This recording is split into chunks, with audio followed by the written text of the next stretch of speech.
Welcome to Sleepy Crimes. I am Anna, your host. Tonight, we drift into the shadows of the Kaduna train attack of 2022. Imagine, if you will, the city of Abuja as the sun begins its slow, heavy descent toward the horizon. It is Monday, the 28th of March.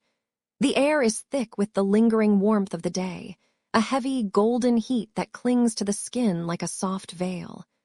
At Idu Station, the modern architecture stands as a beacon of progress, its clean, white lines and wide, echoing platforms offering a sense of order and security.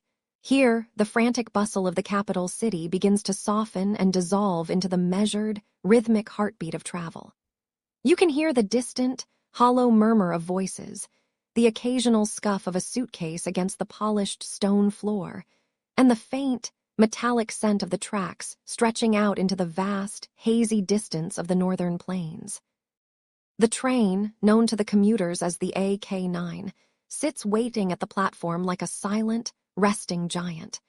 It is more than just a machine made of steel and wire. For the hundreds gathered here, it is a sanctuary, a lifeline of safety in a land where the roads have become weary and treacherous. To travel by vehicle along the Abuja to Kaduna Expressway is to brave a path fraught with deep uncertainty. That stretch of asphalt is often spoken of in whispers, a place of shadows where the fear of the unknown outweighs the desire for speed. But here, on the iron path, there is a collective, deep breath of relief. Inside the coaches, the air is crisp and cool, a sharp, refreshing contrast to the humid, dusty evening outside. The seats are upholstered in a fabric that feels slightly coarse beneath the fingertips, yet it is sturdy and reliable, offering a physical comfort that mirrors the psychological peace of the rail. Passengers settle into their assigned places, the sounds of the cabin creating a gentle, domestic symphony. You hear the rustle of plastic bags being tucked under seats, the soft click of overhead compartments being latched, and the muffled chimes of mobile phones as final messages are sent to loved ones. There are nearly 970 souls on board tonight. Among them is a young doctor, perhaps weary after a long shift at the hospital, looking forward to the quiet of her home. There are students returning to university, civil servants with briefcases resting on their laps, and families with small children who watch the world through the large, tinted windows with wide, curious eyes. The locomotive, a powerful engine fueled by diesel and determination, hums with a low-frequency vibration that settles deep into the bones of everyone on board. At exactly 6 o'clock in the evening, the train begins its northward journey. It is a subtle shift at first, a gentle, swaying motion that feels like the rocking of a cradle.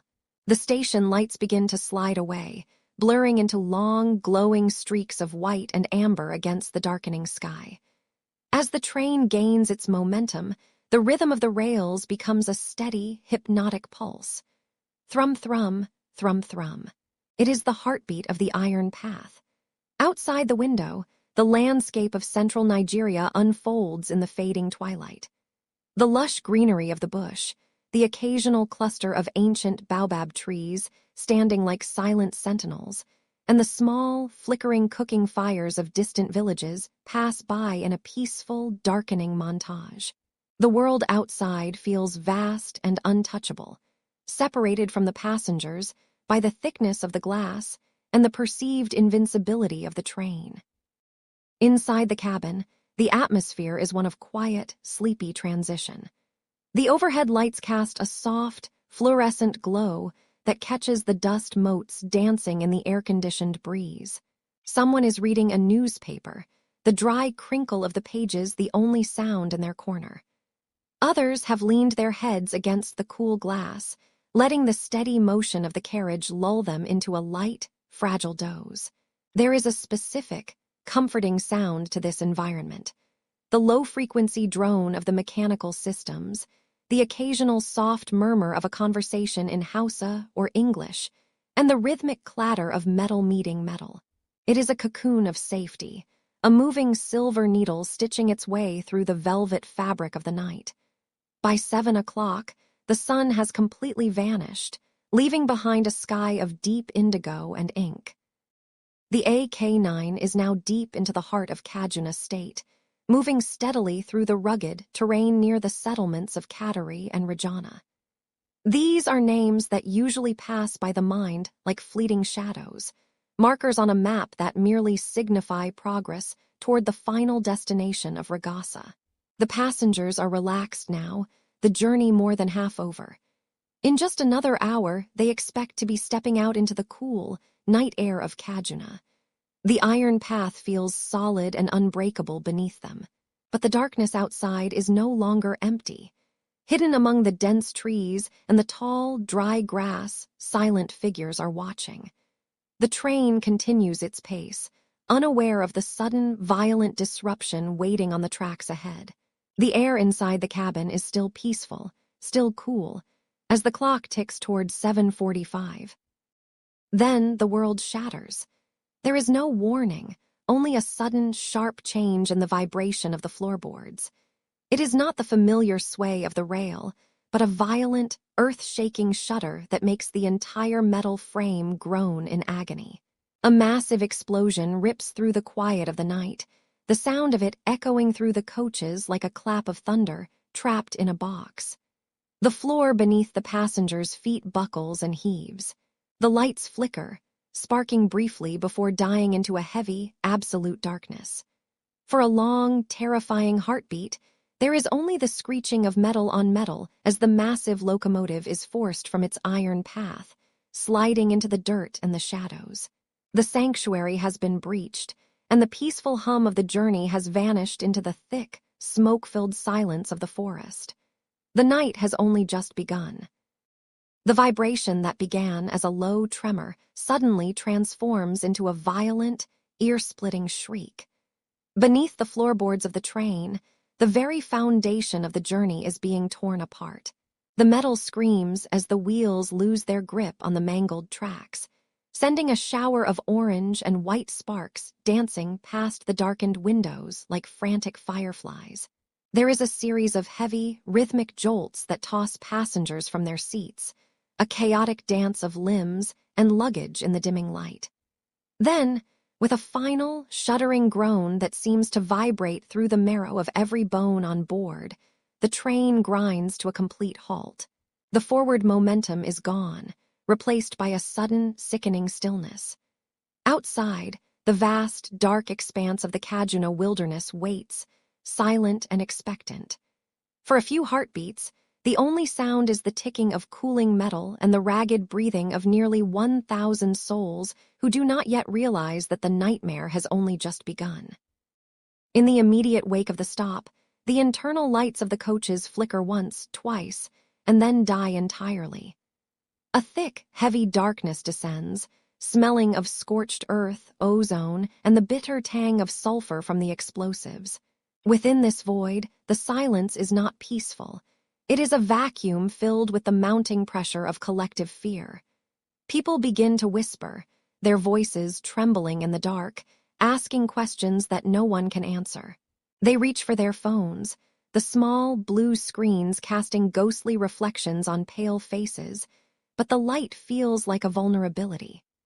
Far off in the distance, the faint, rhythmic chugging of the engine has been replaced by the natural sounds of the Nigerian night, the rustle of dry brush and the distant call of nocturnal birds. But then a new sound cuts through the air, one that is entirely man-made and terrifyingly close. It is the sharp, staccato pop of a firearm, followed by another, and then a rolling wave of thunder that shatters the remaining glass in the windows. The gunfire is relentless. Inside the metal shell of the train, the sound is magnified 100-fold, echoing and bouncing off the steel walls until it feels like the train itself is being pulverized. Each bullet that finds its mark makes a distinct, sickening sound, a metallic ping as it ricochets off the outer skin, or a dull, heavy thud when it pierces through the thin paneling. Passengers instinctively throw themselves to the floor, pressing their bodies against the cold, hard linoleum. They crawl under the seats, seeking any meager protection offered by the frames of the chairs. The air becomes thick with the dust of shattered glass and the smell of gunpowder. In the confusion, security personnel on board shout for everyone to stay low and to turn off their mobile phones, fearing that the glow of the screens will act as beacons for the attackers lurking in the shadows outside. The train, once a symbol of safety and progress, has become a giant, stationary target in the middle of a black forest.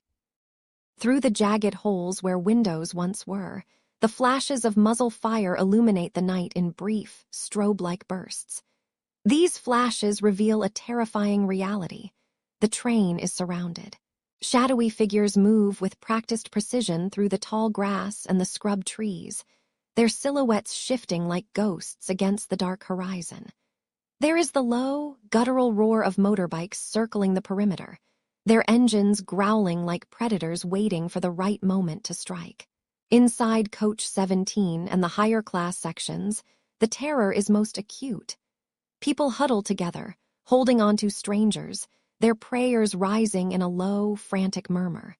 Some recite the Shahada, preparing for the end, while others simply weep in a silence so deep it feels like drowning. The heat in the unmoving coaches begins to rise, a stifling, humid pressure that makes it difficult to draw a full breath, as if the very air is being consumed by the violence unfolding outside. The sound of the attackers' voices begins to drift into the coaches, carried on the night breeze. They speak in rapid, urgent tones, their commands punctuated by more shots aimed at the doors and the locks. The metallic clang of something heavy hitting the side of the train echoes through the corridors. They are no longer just firing from a distance, they are at the very threshold. The realization ripples through the passengers like a physical blow. The metal box that was supposed to protect them is being breached. One survivor would later describe the sound of the attackers trying to force the doors as a hungry scratching, a sound that signaled the end of their hiding and the beginning of a direct confrontation with the darkness. The terror is no longer abstract. It has a face, a voice, and the cold weight of a weapon. The night of March 28, 2022, has reached its breaking point, and the metal that once screamed in protest now stands as a silent witness to the surrounding ambush. As the gunfire momentarily lulls, a different kind of dread takes hold, the dread of what happens when the doors finally give way. The passengers lie in the pitch black, listening to the crunch of boots on the gravel of the rail bed. They can hear the attackers moving between the cars, their flashlights cutting through the darkness like searchlights in a prison yard. Every creak of the train's suspension, every distant shout, sends a fresh jolt of adrenaline through the weary, terrified crowd. They are trapped in a landscape they cannot see, at the mercy of an enemy they cannot count, waiting for the moment the world outside finally forces its way in. The metal shell of the train is no longer a sanctuary. It is a cage, and the predators are at the gates, their presence felt in every vibration of the still warm steel. The metal of the train car, once a shield of modern comfort, now feels like a cold, hollow shell. Outside, the night air of Kaduna is thick and heavy, carrying the sharp, acrid scent of burnt wire and the metallic tang of blood. The order comes not as a request, but as a series of barks and shouts that cut through the ringing in the ears of the survivors. One by one, the passengers are forced to descend from the twisted platforms of the carriages. Their feet, often bare or clad only in thin socks lost in the scramble, meet the jagged stones of the railway ballast. Each step down is a final severance from the world they knew just an hour before. The train, which was meant to arrive in the city by 8 in the evening on this 28th of March, 2022, sits paralyzed in the dark. It is a massive, dying beast of steel, its internal lights flickering out into a deep, absolute blackness. The air outside is cooler than the sweltering interior of the packed coaches, yet it offers no relief, only a new and more terrifying uncertainty. As they are pushed away from the tracks, the sensory landscape shifts. The rhythmic clicking of the rail line is replaced by the chaotic rustle of dry grass and the snapping of twigs. The group of 62 captives is moved like a single, trembling organism, guided by the silhouettes of men whose faces are obscured by the night and the shadows of the trees. There is a terrible intimacy to this movement. You can hear the labored breathing of the person beside you, the soft whimpering of a child being carried, and the heavy thud of combat boots against the earth. The attackers use small, handheld lights that cut through the gloom in violent arcs, illuminating a patch of dusty soil or a cluster of sharp thorns before vanishing again. These flashes reveal the reality of their destination, the deep, trackless undergrowth of the Nigerian bush. Behind them, the train is no longer a recognizable vessel of travel. It is a ghost, a silhouette of wreckage that grows smaller with every stumbling step into the forest. The terrain becomes increasingly unforgiving as they move further from the civilization of the tracks. The earth here is uneven, a mixture of loose sand and hardened clay that threatens to twist an ankle with every stride. The vegetation is aggressive. Long, reaching branches of acacia and wait-a-bit thorns snag on the fine fabrics of suits and traditional robes, tearing at skin and cloth alike. No one is allowed to stop. If a passenger falters, a harsh command or the cold jab of a rifle barrel urges them forward. The sounds of the forest begin to swallow the sounds of the attack. The distant echoes of gunfire and the initial explosions are replaced by the nocturnal pulse of insects and the low, urgent whispers of the captors coordinating their path. It is a march into a void where time seems to stretch and distort.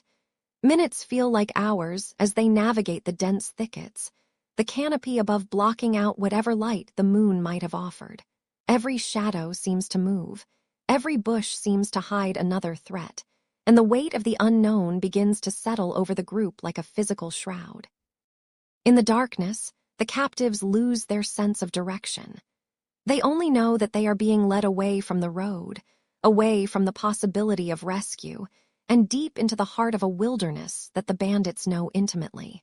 The smell of the bush is complex: damp earth, wild sage, and the faint, sweet scent of ripening fruit from unseen trees, all layered beneath the persistent smell of fear. The physical exertion of the trek begins to take its toll. Some are elderly, their joints aching under the strain of the forced march. Others are injured, their wounds untreated and throbbing in time with their heartbeats. Yet the adrenaline of survival keeps them upright. They move through narrow ravines and over low hills, the geography of the Kaduna region becoming a labyrinth designed to hide them from the world. There is a profound sense of isolation here. The vibrant, bustling life of the train, the conversations, the shared snacks, the anticipation of reaching home, has been utterly erased, replaced by the primitive, singular goal of placing one foot in front of the other. As the hours pass and the night deepens toward the early morning of the next day, the distance between the survivors and the wreckage of the train becomes insurmountable. They are now miles into the interior, a place where the rules of the city and the law of the land do not reach. The undergrowth has fully claimed them. The bandits, moving with a practiced ease that suggests this path has been trodden many times before, show no signs of fatigue. They navigate by instinct and the familiar shapes of the hills. For the captives, every rustle in the leaves is a potential predator, and every silence is a reminder of how far they have fallen from safety. The trek is not just a physical journey, but a psychological crossing. With every mile, the hope of a quick intervention fades, replaced by the grim realization that they are being taken to a place where they will be hidden, perhaps for a very long time. The forest is no longer just a backdrop. It has become their prison, its walls made of leaves and its bars made of shadow. Eventually, the group is halted in a small clearing, though it offers little comfort. The ground is hard and the air is still. Here, in the belly of the undergrowth, the true scale of their situation begins to sink in. They are 62 souls, vanished from the grid, standing in the middle of a vast green sea.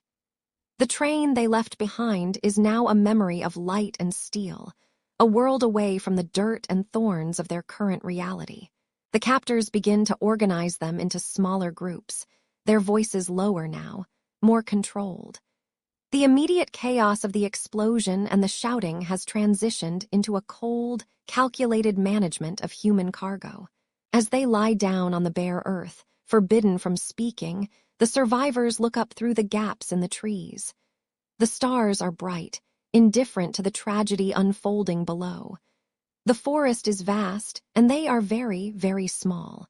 The first night of their long ordeal has only just begun, and the tracks of the Kaduna line are now nothing more than a ghost in the distance, a reminder of a journey that was never meant to end like this. The darkness inside the derailed train was a heavy, suffocating weight, broken only by the occasional flicker of a dying light or the tiny, sharp glow of mobile phone screens. In the silence between the screams and the distant, echoing gunshots, the air was thick with the smell of scorched earth, cold iron, and the metallic tang of blood. Among the hundreds of souls trapped in that iron labyrinth was Dr. Chinlo Megafu, a 29-year-old dental surgeon whose life was defined by healing others. As she lay there, the floor beneath her cold and vibrating with the fading energy of the disaster, she reached for her phone. It was 9:43 on the night of March 28, 2022. With trembling fingers, she typed a message that would soon haunt a nation. It was a simple plea, a digital flare sent out into the vast, indifferent void of the internet. "I am in the train," she wrote. "I have been shot. Please pray for me." The blue light of her screen reflected in her eyes. A final, fragile connection to a world that felt thousands of miles away from the terror of the Kaduna forest. While Chinlo lay in the shadows, her message traveled across the digital landscape with the speed of a wildfire. But the response was not the wave of comfort one might expect. In the safe, well-lit rooms of houses far from the tracks, people looked at their screens with a cynicism that had become a bitter habit. Because the Abuja-Kaduna Railway was a symbol of government progress, the report of an attack felt to some like a political ploy. Some users, detached from the physical reality of the pain unfolding in the dark, labeled her a clout chaser. They demanded proof of her wounds, asking how someone who had been shot could possibly have the strength to send a tweet. One user even sent a chilling, cruel reply, asking if she was dead yet. This digital cruelty, born from a deep-seated mistrust and the anonymity of the screen, created a secondary tragedy. While Chinlo was fighting for her breath, the world was debating the authenticity of her suffering, oblivious to the fact that a brilliant young life was slowly slipping away into the night. As the hours ticked toward midnight, the physical environment of the train became even more desolate. The rescue efforts were hampered by the difficult terrain and the ongoing threat from the bandits who had vanished into the thickets with their captives. For those left behind in the carriages, the night was an endless cycle of shivering and waiting. The metal of the train, once a warm and bustling vessel of travel, was now a cold, hollow shell. Outside, the sounds of the night, the rustle of dry leaves and the cry of nocturnal birds, mixed with the soft groans of the injured. There was a profound sense of isolation. To be so close to the capital, yet so utterly abandoned in a forest where the law of the gun had replaced the law of the land. In those quiet hours, the weight of the collective trauma began to settle.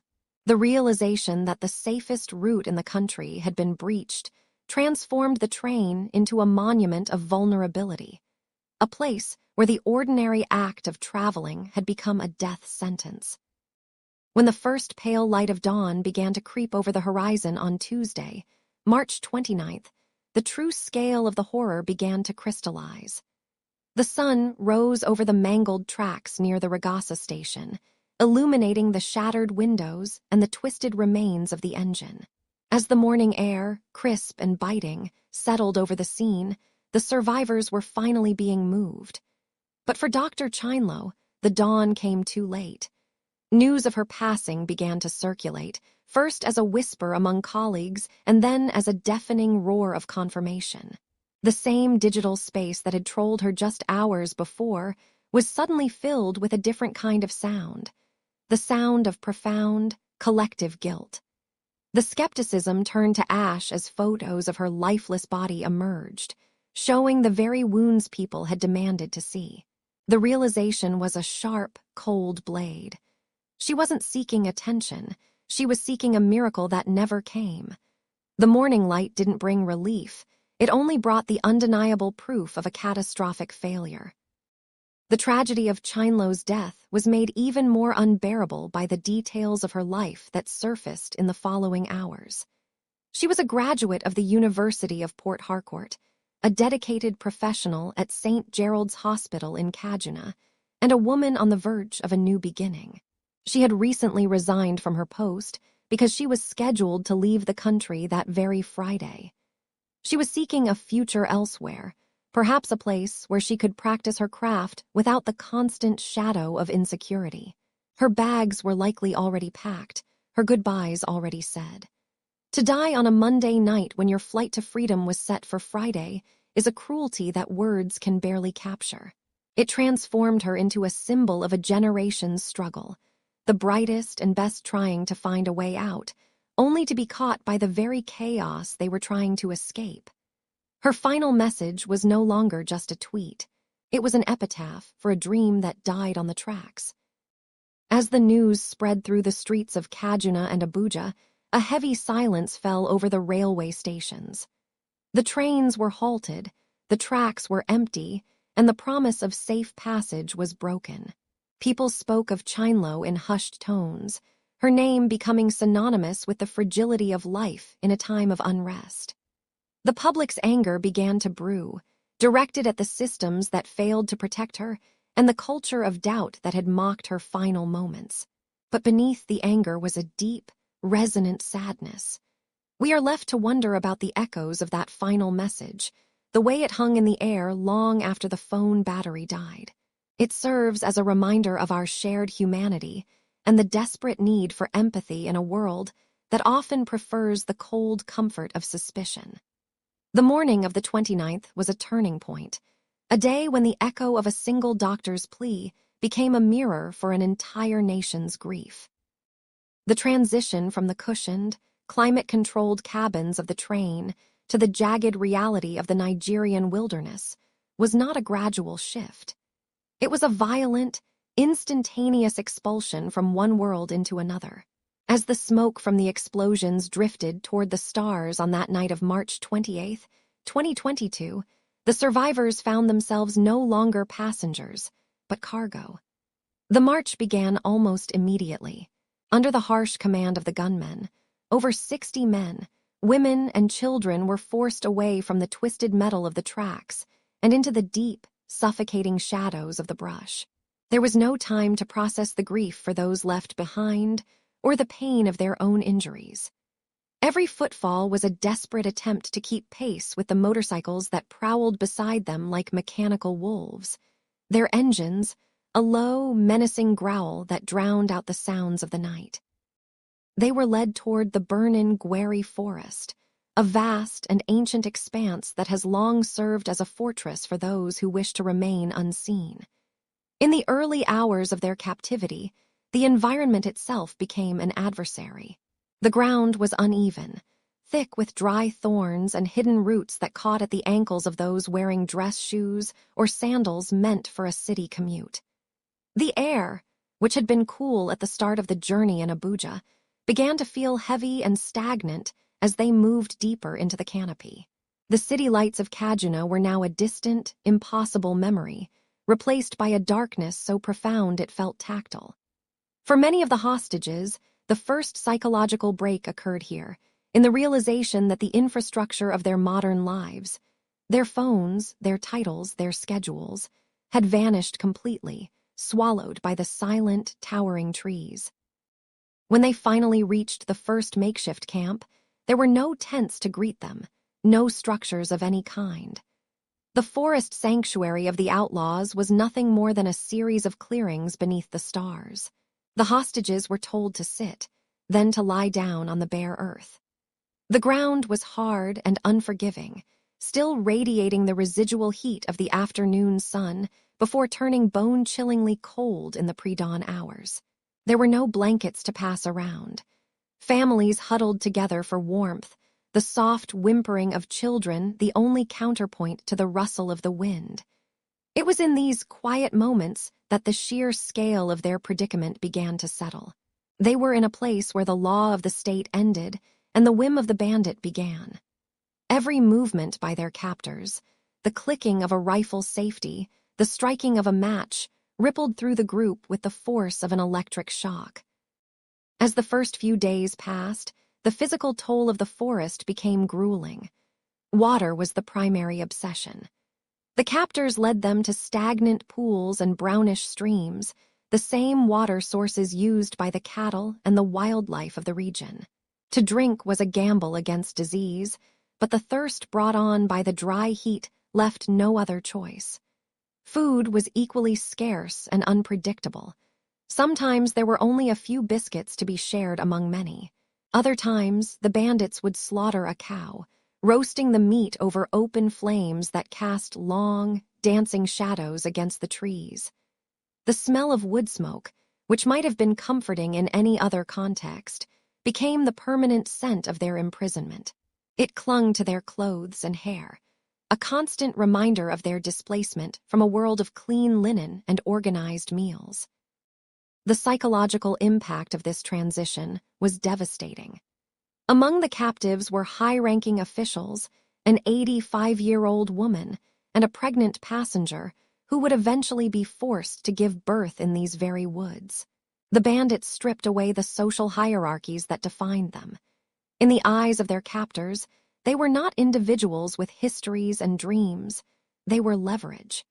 The bandits would occasionally force them to stand for videos, using the hostages' own voices to plead with the government and their families for ransom. These recording sessions were a form of psychological theater, designed to break the spirit of the captives while agonizing their loved ones at home. Between these moments of high tension, there were long, agonizing stretches of boredom and uncertainty, where the only thing to do was watch the sky through the branches and wonder if the world remembered they were still alive. The forest was not just a prison. It was a living, breathing ecosystem of danger. Survivors later spoke of the snakes and scorpions that shared their clearings. Some accounts mention the bandits killing as many as 10 snakes in a single area to protect their valuable human cargo. This strange intersection of cruelty and care, the captors protecting the hostages from nature only to keep them for ransom, created a confusing, traumatic bond. The sound of the forest at night became a soundtrack of terror. Every rustle in the leaves could be a predator, every distant shout a sign of a military rescue attempt that might result in a crossfire. The hostages lived in a state of perpetual hypervigilance, their ears tuned to the slightest change in the forest's rhythm. In the Burnin Gweri, time ceased to be measured by hours and minutes, and instead became a slow crawl of survival, one sunrise at a time, as the sanctuary of the outlaws tightened its grip around them. The air in Kaduna often carries a heavy, dry heat that lingers long after the sun has dipped below the horizon. But in the final days of March and the beginning of April, 2022, that heat felt different. It was no longer just the weight of the weather. It was a thick, suffocating layer of anticipation. In living rooms across the city and in the bustling streets of Abuja, a new kind of silence had taken root. This wasn't the silence of peace, but the silence of a held breath. Families sat in the half-light of their homes, their eyes fixed on small, glowing screens. Every vibration of a mobile phone, every chirp of a notification, sent a jolt of electricity through the room. They were waiting for a signal from the void, a sign that those who had vanished into the shadows of the Rajana forest were still breathing. 3 days had passed since the explosion on the tracks, 3 days of agonizing uncertainty, before the first ripples of contact began to disturb the surface of their grief. When the calls finally came, they did not arrive with the blare of a trumpet. They arrived as ghosts. A phone would ring, showing a familiar name, a husband, a sister, a father, but the voice on the other end was a fractured version of the person they knew. The background noise was always the same: the rustle of dry leaves, the rhythmic chirping of forest insects, and the heavy, metallic rasp of a captor's breathing. One relative, a man named Musa, recounted how his phone shattered the quiet of a Wednesday evening. It was his brother's number. For a split second, there was a surge of pure joy, a belief that the nightmare was over. But then came the voice, thin and brittle, coached by someone standing just out of sight. The message was simple but devastating. I am alive, but you must be ready. You must be ready to pay for my life, and even for the food I eat while I am held here. These contacts were a calculated opening move in a dark game.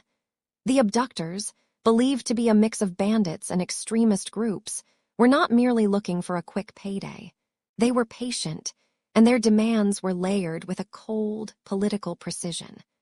While some families were told to prepare ransoms ranging from 5 million to 100 million naira, a larger, more ominous message was being sent to the government in Abuja. Through the victims, the captors spoke with a chilling clarity. "The government knows what we want," they would say, refusing to elaborate further during those initial connections. It was a strategy designed to bypass the families and strike directly at the heart of the state. They wanted more than paper currency. They wanted their own commanders and their children returned to them. The lives of 62 passengers were the chips they held on the table. The psychological toll was immense. Imagine the texture of the sound, the static of a poor connection, the frantic whispers of a mother trying to tell her children she loved them before the line was cut. Mariam Abubakar Habo was one of those voices. She had been taken with her husband and her 4 young children. In the videos that later surfaced, her eyes told a story of exhaustion. Her children were falling ill. The forest was not a place for the young or the frail. And as the days turned into weeks, the ransom of hope began to feel like a slow, agonizing tax on the soul. The families began to gather in large, vocal protests outside the Ministry of Transportation. They stood in the sun, holding placards with the names of their loved ones, their voices rising in a desperate chorus against the bureaucratic machinery that seemed to move with a glacial indifference. There was a specific kind of light in those protest camps, a harsh glare that highlighted the hollows under the eyes of the relatives. They were caught in a cruel limbo. On one hand, the government urged caution. On the other hand, the phones in their pockets continued to ring with demands that felt impossible to meet. Some were told to wait for a second call that never came. The release of Alwyn Hassan, the managing director of the Bank of Agriculture, offered a flicker of hope, but it was a bitter one. He was freed in early April, proving that the captors could be negotiated with, but it also highlighted the terrifying reality. For every person who walked free, dozens more remained in the dirt, under the canopy of trees that hid them from the world. As the first month ended, the families were left to navigate a path of shadows, waiting for a phone to ring one more time. In the airless heat of Kaduna, where the dust of the north settles on every surface, a new name began to dominate the whispered conversations of the hostages' families. Tukur Mamu. He was not a general, nor was he a titled diplomat. He was a publisher, a man whose life revolved around the rhythm of printing presses and the sharp scent of ink at the Desert Herald. Yet, in the spring of 2022, he stepped into a vacuum that the official government channels had seemingly left open. While formal committees deliberated in high-ceilinged rooms in Abuja, Mamu was becoming the visible face of the back channel. To the families, he was a lifeline. To the state, he would soon become a riddle. Imagine him in his office, the walls lined with back issues of newspapers, as he handled the phones that connected the city to the lawless forest. The back channel is a term suggesting a hidden door through which the impossible might be discussed. In the train attack, it was a path paved with digital ghosts, audio recordings that crackled with interference and grainy video clips. Mamu was the conduit for these messages. He would receive voice notes from a spokesperson known as Baba Adamu, whose voice carried the jagged edges of the wilderness through the static. In these recordings, the terrorists, some associated with the group Ansaru, would list their demands, alternating between threats and strange offers of mercy. Mamu's role was a delicate dance on a high wire. He claimed he was the only one who could get them to listen. He spoke of the forest boys with a familiarity that was both necessary and unsettling. Every time a new video surfaced, the nation held its breath, watching victims stand against a backdrop of green. The breakthrough arrived in June of 2022. On the 11th day of that month, after 75 days of silence, the forest finally gave back a portion of what it had taken. 11 hostages, 6 women and 5 men, were released. Mamu was there to facilitate their return, guiding them from remote handoff points where the road ends and the bush begins. The images of their return were bittersweet. They were alive, but they were shadows of the people who had boarded the train in March. Exactly 1 month later, on July 9, another 7 passengers were allowed to walk free, including a Pakistani national. Each release was heralded by Mamu as a triumph of engagement over military force.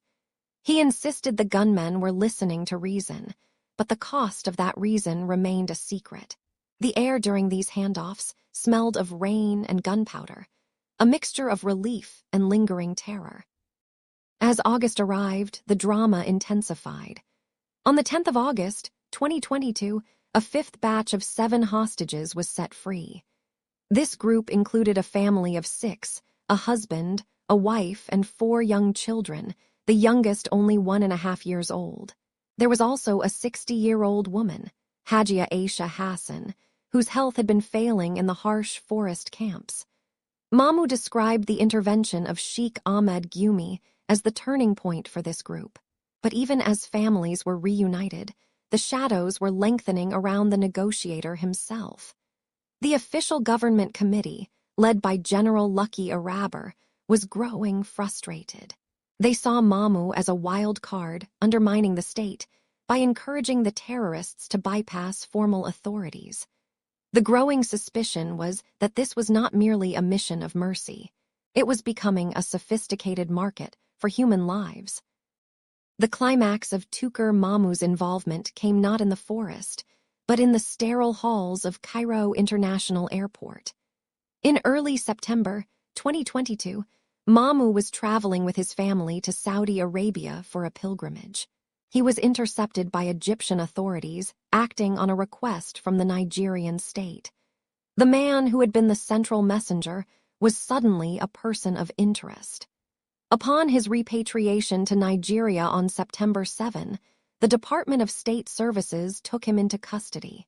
The narrative shifted with dizzying speed. The hero who brought children out of the forest was now accused of being a middleman for something far more sinister.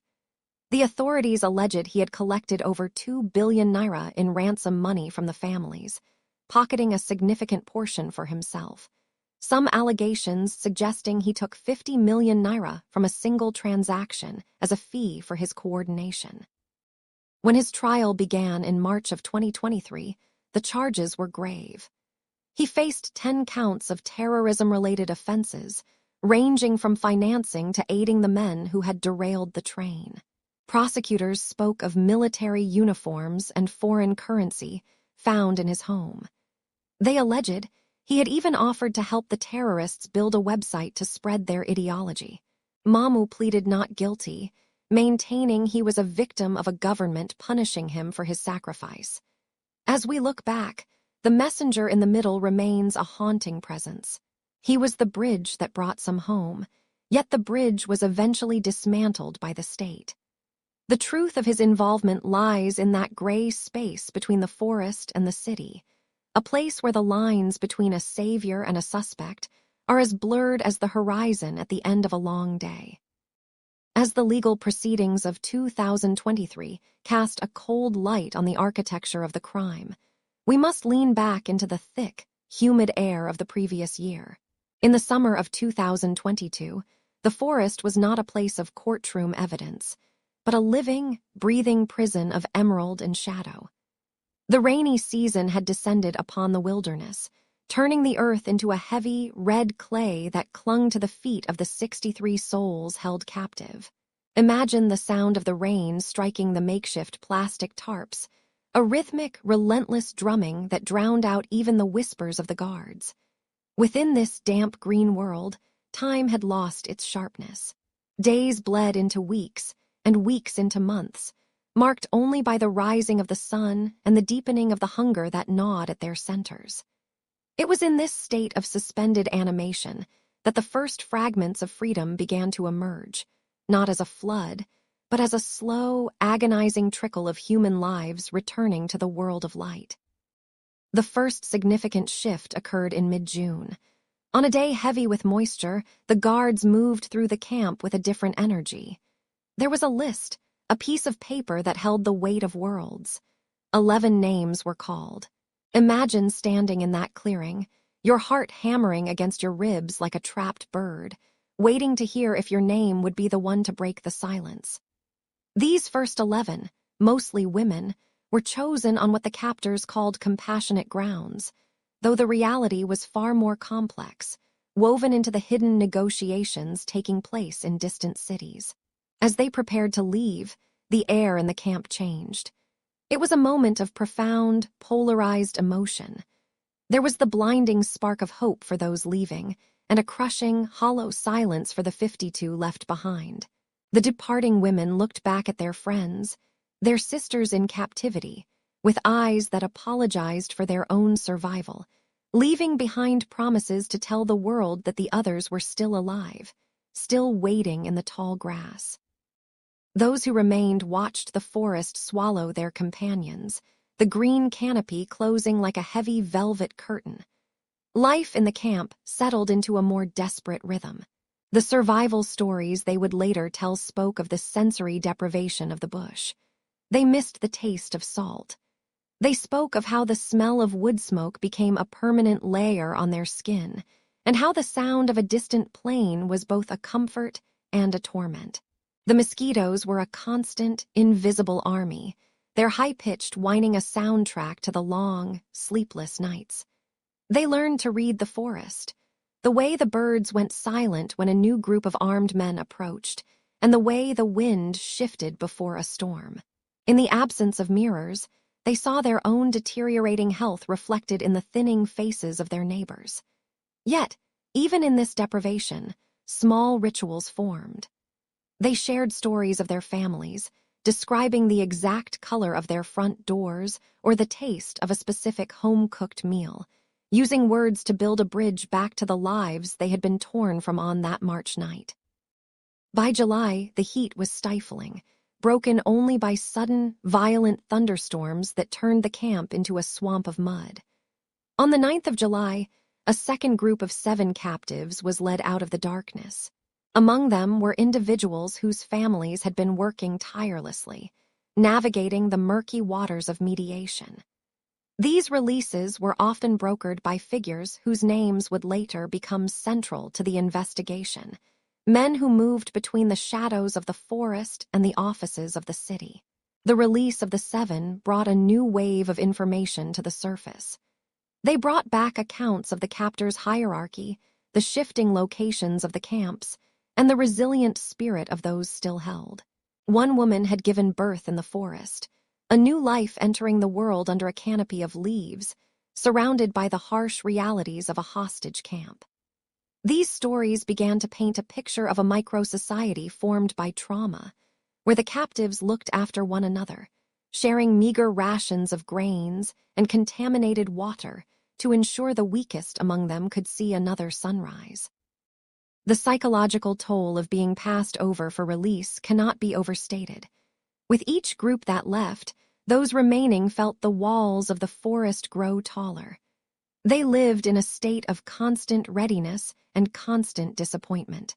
One survivor recalled how they would pack their few belongings, a plastic cup, a ragged blanket, every time they heard footsteps, only to sit back down in the dirt when the guards passed them by. The selection process felt arbitrary, a cruel game played by those with the power of life and death. And yet, the fragments of freedom continued. Throughout August, more small groups were released. Each time, the returnees were taken to hospitals, their bodies gaunt, their skin mapped with the scars of insect bites and the weariness of the wild. They stepped into clean white rooms with soft beds and running water, but their minds often remained behind in the forest, anchored to the friends who were still sleeping on the cold, hard earth. The waking world felt strange, too loud and too bright after the muted tones of the bush.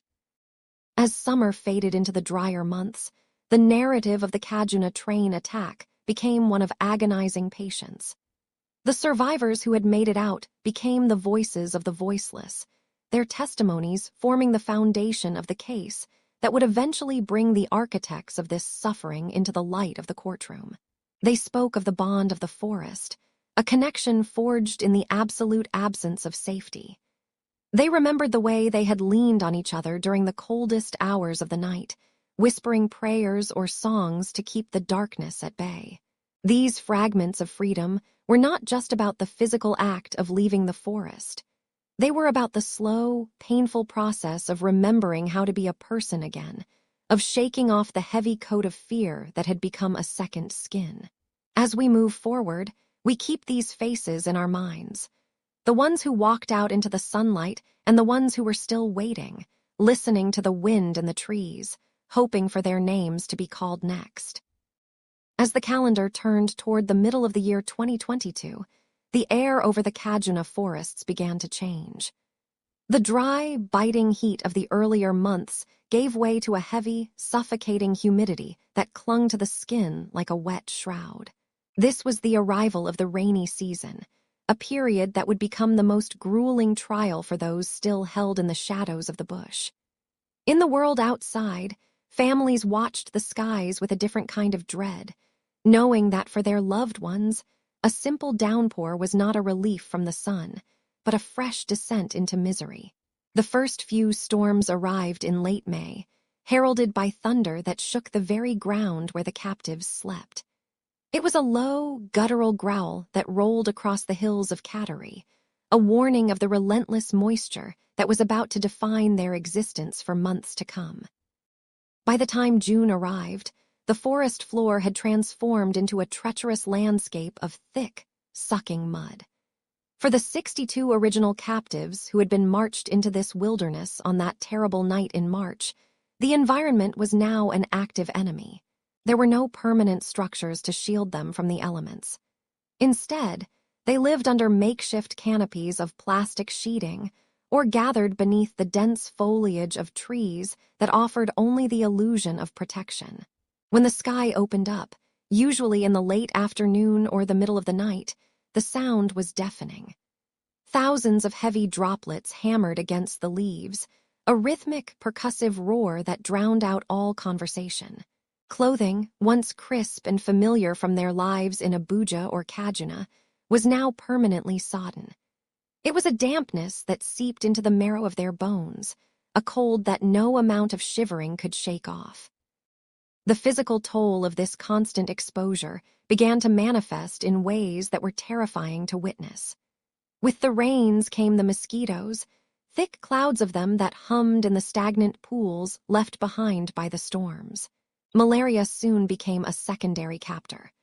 Survivors would later describe the shaking fever that swept through their ranks, leaving men, women, and children trembling uncontrollably on the damp earth. Without proper medication or clean water, the simple act of survival became a monumental task. They were fed sporadically, often just handfuls of maize or beans that had to be cooked over sputtering fires that the rain constantly threatened to extinguish. The smell of wood smoke and wet earth became the permanent scent of their lives, a sensory reminder that they were still very much adrift in a world that seemed to have forgotten the passage of time. Hope, during these months, was a fragile thing that ebbed and flowed with the news of sporadic releases.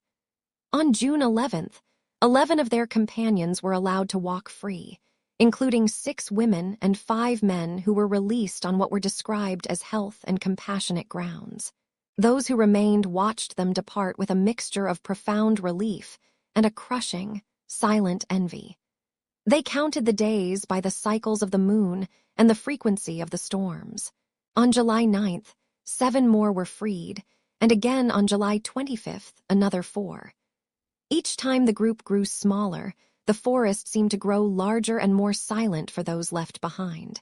The bandits, moving through the bush with the ease of predators, remained unpredictable, their moods shifting as wildly as the weather. Some days they were indifferent, other days they were cruel, using the threat of the encroaching rains as a psychological weapon to pressure families for more money. August brought no respite. The peak of the rainy season turned the forest into a vibrant, emerald green hell. On the 2nd of August, 5 more captives were released, followed by 7 more on August 10th. By the time another 4 were set free on August 19th, the remaining group was small, weary, and physically depleted. They had watched the seasons change from the dry brown of March to the saturated, dripping landscape of late summer. Their skin had grown pale and sallow from a lack of sunlight under the thick canopy, and many suffered from skin infections caused by the constant moisture. At night, the forest was alive with sounds that felt like a mockery of their situation. The high-pitched whistle of insects, the croaking of frogs in the marshes, and the distant, lonely call of birds. In those dark hours, as they lay on pieces of cardboard or directly on the dirt, the silence between the raindrops was filled with the quiet weeping of those who feared they would never see the sun on a paved street again. As September approached, the realization settled in that they had been in the bush for nearly half a year. 180 days of fear. 180 days of wet clothes and the constant thrum of hunger. The world outside was moving on. Elections were being discussed. The news cycle was shifting. But for the 23 souls who remained in the heart of the Kaduna wilderness, life had narrowed down to the next meal and the next storm. They were the forgotten ones of the rainy season, survivors of a tragedy that had started on a train track and was now dissolving into the mud of a nameless forest. They held on to each other's stories, whispering names of children and spouses like a litany to keep their spirits from being washed away by the relentless gray skies. They did not know that their ordeal was entering its final, most tense phase. But for now, they simply tried to stay dry, to stay warm, and to keep breathing as the rain continued to fall, hour after hour, day after day. The morning of October 5th, 2022, arrived with a particular heavy stillness in the air of the northern Nigerian wilderness. For the 23 souls still held within the dense, emerald green labyrinth of the bush, it was just another day of survival, another cycle of waking to the damp, mineral smell of earth and the distant, haunting calls of forest birds that seemed to mock their lack of freedom. They had been in captivity for over 6 months now, 191 days of enduring the elements, since that violent night in late March when the tracks were blown apart. Their bodies were thin and their skin darkened by the sun, yet their spirits held onto a flickering hope. Every rustle of the high grass could be a threat or a promise, and for months it had mostly been the former. Behind the scenes, far from the humid heat of the forest floor, a different kind of movement had been taking place within the high-security corridors of power. A 7-member presidential committee, specifically assembled by the Chief of Defense Staff, General Lucky Araber, had spent weeks navigating a delicate and high-stakes labyrinth of negotiations. Led by the secretary of the committee, Professor Usman Yusuf, this group of men worked in the quiet, focused halls of the defense headquarters, managing a complex web of intelligence that remained shielded from the public eye. Their mission was singular: to bring the remaining 23 hostages home without further bloodshed. This was not a task for the impulsive or the loud. It required a profound patience and a steady hand on the pulse of a national crisis that had gripped the country for many months. At exactly 4 o'clock in the afternoon, the oppressive silence of the forest was finally broken by a sound they had almost forgotten how to hope for. It was not the sharp crack of gunfire or the harsh, barking commands of their captors, but the measured, rhythmic approach of those who had come to lead them back into the world of the living. The transition was surreal, a hazy blur of olive-drab uniforms and the steady, grounding presence of the Nigerian military. The 7-man committee had successfully secured their release, and the soldiers moved with a quiet efficiency to take custody of the 23 remaining victims. Imagine the sensation of that first step out of the deep shadows of the trees. The ground beneath their feet suddenly felt like the beginning of a real and certain path back to their homes. The journey from the point of release toward the waiting military vehicles was a slow, ghost-like procession of people learning how to be human again. They were helped into the back of the trucks, their hands trembling visibly as they touched the cool, solid metal of the frames, a texture of civilization they had not felt in a lifetime. For many, the sight of the Nigerian flag or a friendly face in uniform brought the first real, hot tears they had allowed themselves since the spring. As the convoy began to move, the tires churning through the rugged, uneven terrain of the Kaduna wilderness, the forest that had swallowed their lives started to recede into the dust. They passed the same trees that had been their only shelter, and the clearings where they had shared meager portions of food while shivering in the rain. As the official news reached the cities, the atmosphere in Kaduna and Abuja transformed into a fever pitch of relief. Families who had spent many months protesting in the rain, weeping in private, and holding vigils gathered once more, but this time the salt in their tears was sweet. They waited at the military hospital, their eyes fixed on the dark horizon for the first glimmer of the approaching headlights. When the 23 finally arrived, the scene was one of unfiltered humanity that defied description. There were no titles, no politics, and no ranks in that moment. Only the piercing sound of names being screamed in joy and the sight of long-lost relatives collapsing into each other's arms. They were finally together. The final souls of the train attack accounted for, the last of the passengers returned from the very abyss. The secretary, Professor Usman Yusuf, would later speak of the profound gratitude the nation owed to the military leadership under General Lucky Araber for guiding the operation from its start to its finish. But for the survivors, the weight of that gratitude was found in the smallest, most quiet things. The feel of a clean cotton sheet against their skin, the taste of cool water, and the knowledge that they would sleep this night without the dark canopy of the forest above them. The final exchange of souls was complete, a testament to the persistence of those who refused to let them be forgotten. Though the invisible scars of the bush would remain, the physical chains were finally gone. For the first time in over 200 days, they could close their weary eyes and know they were safe, breathing in the scent of freedom. For 251 days, a heavy, unnatural silence hung over the tracks between Abuja and Kaduna. The silver rails, once a symbol of Nigeria's rapid pulse and modern reach, began to dull under the persistent film of harmattan dust. At the Regasa station, the great iron engines sat cold, their mechanical heartbeats stilled as the nation mourned and waited. The air in the terminals felt thick with the memory of that March night, a ghostly echo of the moment the earth shook and the world went dark. During those long months of suspension, the grass grew tall along the embankments, and the silence was only broken by the wind whistling through the empty coaches. It was a period of profound stillness, a time for the families of the abducted to count the minutes of a nightmare that seemed to have no end, while the rest of the country looked toward the horizon with a mixture of hope and deep-seated trepidation. The awakening finally arrived on the morning of December 5th, 2022. As the sun began to cast its golden, low-slung light across the savannah, the first train in nearly 9 months prepared to depart. It was not a grand celebration, but a quiet, solemn re-entry into the world. The smell of diesel fumes once again mingled with the morning air, and the rhythmic chugging of the locomotive signaled a tentative return to normalcy. However, the atmosphere was markedly different from the bustling, carefree days of the past. There were no crowds pushing toward the platforms. Instead, a handful of brave travelers moved with a quiet, watchful dignity. The platform felt vast and hollow, reflecting the one-third capacity of the coaches.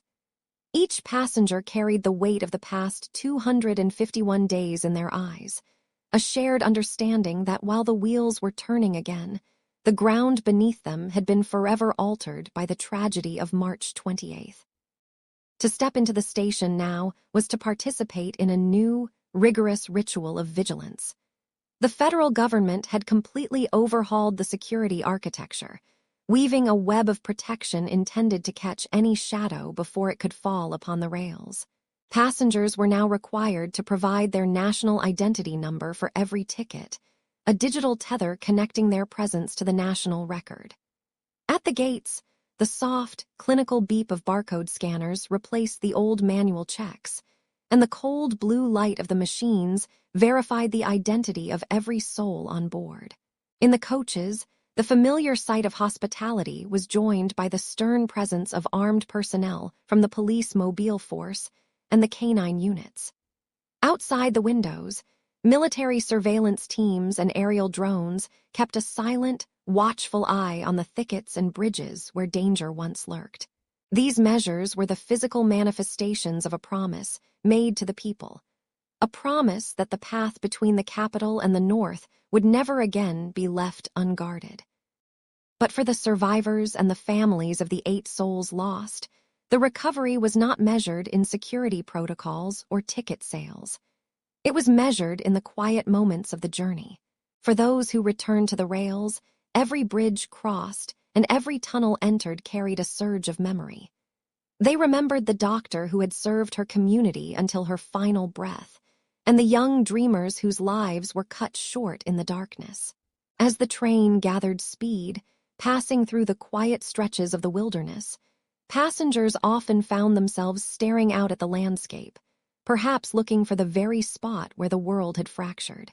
The scars on the tracks had been repaired with fresh ballast and new steel, but the scars on the national psyche remained tender. It was a journey of reclamation, a collective effort to take back a sense of safety that had been stolen. The presence of the military provided a sense of relief, yet the true strength was found in the resilience of the commuters who chose to sit in those seats once more. As the final batch of 23 hostages was reunited with their families in October, the nation exhaled a long-held breath. The road to recovery had been a winding, arduous path of negotiations, military precision, and unyielding prayer. The story of the Kaduna train attack is a testament to the fragility of peace and the enduring power of the human spirit. It is a story of how a single night of terror could stop a nation in its tracks, and how a slow, deliberate courage could set them in motion again. Nigeria learned to look at its infrastructure not just as stone and steel, but as a vital artery of life that requires constant, vigilant care. The cost of this lesson was high, paid in the currency of grief and the endurance of those who survived the months of captivity. Yet, as the sun sets over the Kaduna horizon, casting long shadows across the gleaming rails, there is a sense of a chapter finally closing, replaced by a cautious, watchful peace that hums with the promise of a safer tomorrow. The memory of the Kaduna train attack will always remain a part of the landscape, a reminder of the shadows that can emerge from the dark, but it is no longer the only story told on these tracks. Today, the trains move with a new purpose, carrying the hopes and the resilience of a people who refuse to stay in the shadows. We remember those who did not return, and we honor the strength of those who did. The journey continues, and the rails lead forward into a night that is finally, mercifully quiet. The case rests now. Let the details fade. You are safe. Close your eyes, breathe deeply, and have a good night. Sleep well.